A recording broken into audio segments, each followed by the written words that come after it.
Indonesia merupakan etalase terbesar kebencanaan dunia.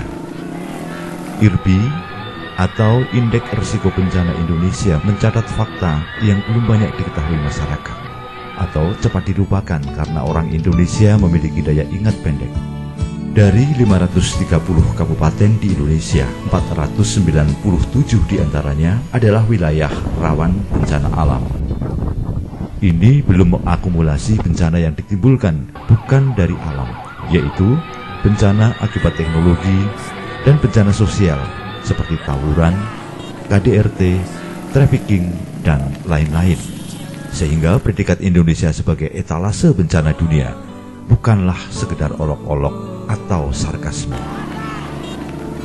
Warning, penyadaran ke arah tangga bencana seolah hanya terdengar sayup, itu pun sesekali saja terngiang.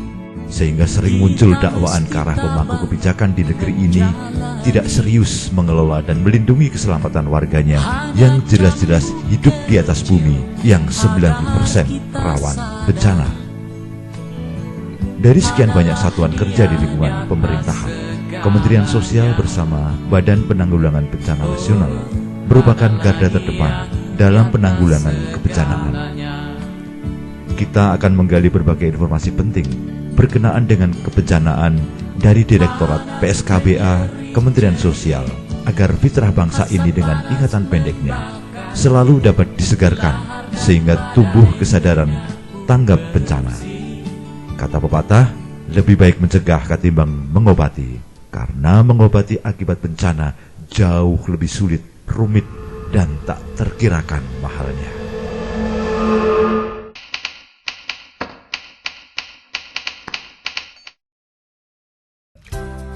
Direktorat Jenderal Perlindungan dan Jaminan Sosial tentunya melaksanakan tugas dan fungsi sebagian dari tugas Kementerian Sosial. Di antaranya kalau di Direktorat Jenderal Perlindungan dan Jaminan Sosial ini terkait dengan melindungi segenap komponen yang ada, bahkan menjamin mereka untuk dapat seperti bantuan-bantuan rutinitas yang ada. Nah, tentunya Ditjen Perlindungan dan Jaminan Sosial ini lebih memfokuskan kepada, kalau di kami ada 5 direktorat ya, 5 direktorat. Di antaranya 1 Direktorat Jaminan Sosial. Dan itu terkait dengan program yang sekarang ada di kami itu namanya program Keluarga Harapan, yang memberikan bantuan kepada keluarga-keluarga yang satu punya anak didik SD sampai SMP sampai SMA. Kedua, ibu wanita hamil.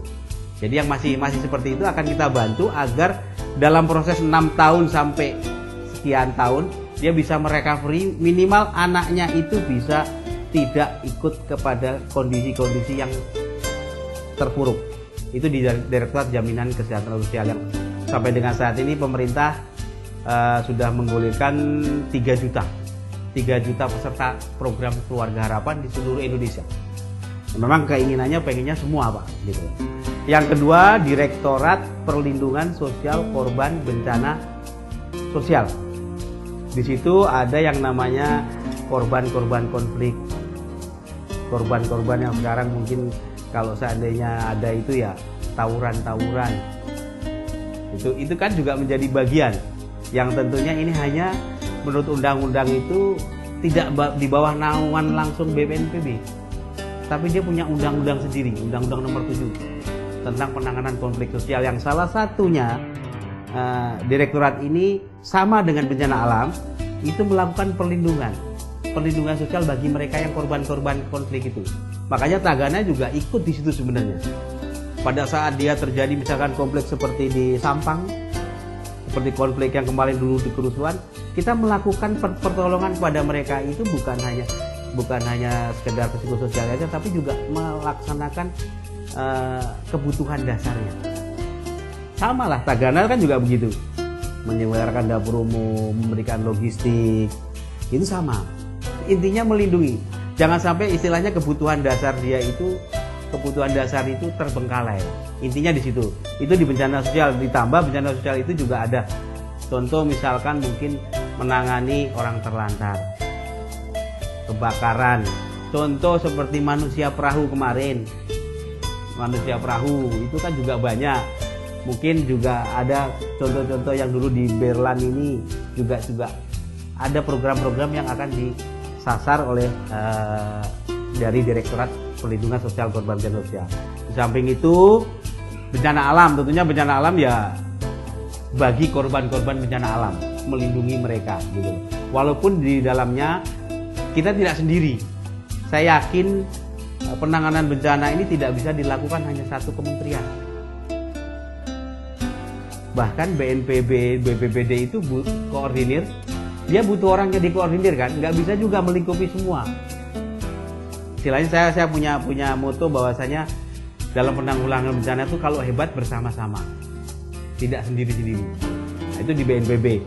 Nah, tentunya selain bencana alam, di sini juga ada namanya korban tindak kekerasan dan pekerja migran bermasalah. Mungkin Bapak Ibu dengar yang terkait dengan trafficking, terkait pemulangan TKI yang terlantar, itu menjadi bagian dari kita juga. Selain itu ada korban-korban di desa yang ada mungkin ada karena tindak kekerasan dari suami maupun istri. Karena ternyata sekarang korban tindak kekerasan itu bukan hanya istri yang mengalami, suami pun ada, Pak. Contoh kemarin saya lihat di Gunung Kidul, dia ditinggal istrinya, dia bingung, Pak. Tetap kita berikan bantuan seperti layaknya sama. Jadi jangan dikira korban tindak kekerasan itu hanya wanita, tapi pria pun di Gunung Kidul tuh banyak sekali. Dan itu disasar oleh program kita dengan bantuan-bantuan web.